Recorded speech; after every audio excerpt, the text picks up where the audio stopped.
chopi nang pen ka prega pan ave ne kari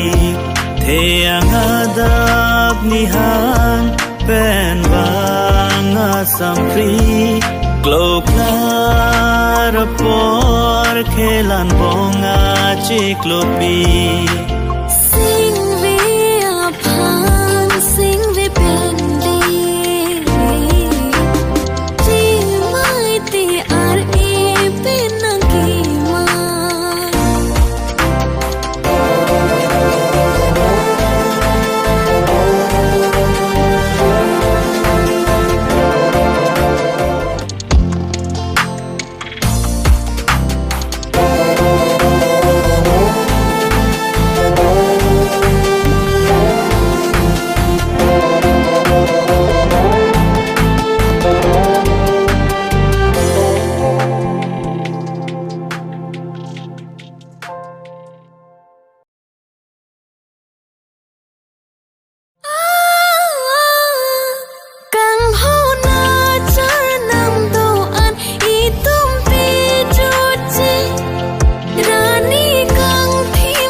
kene ka choro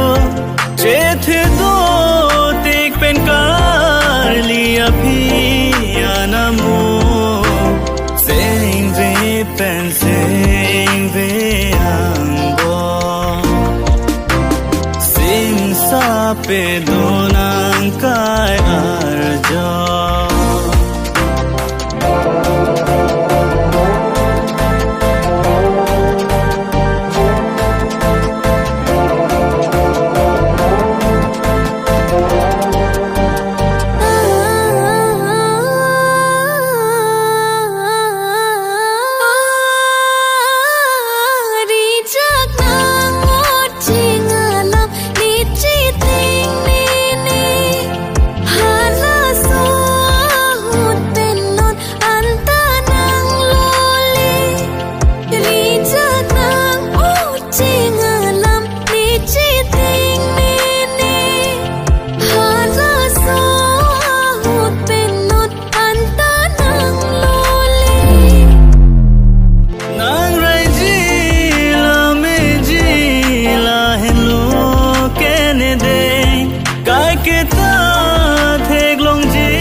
ka che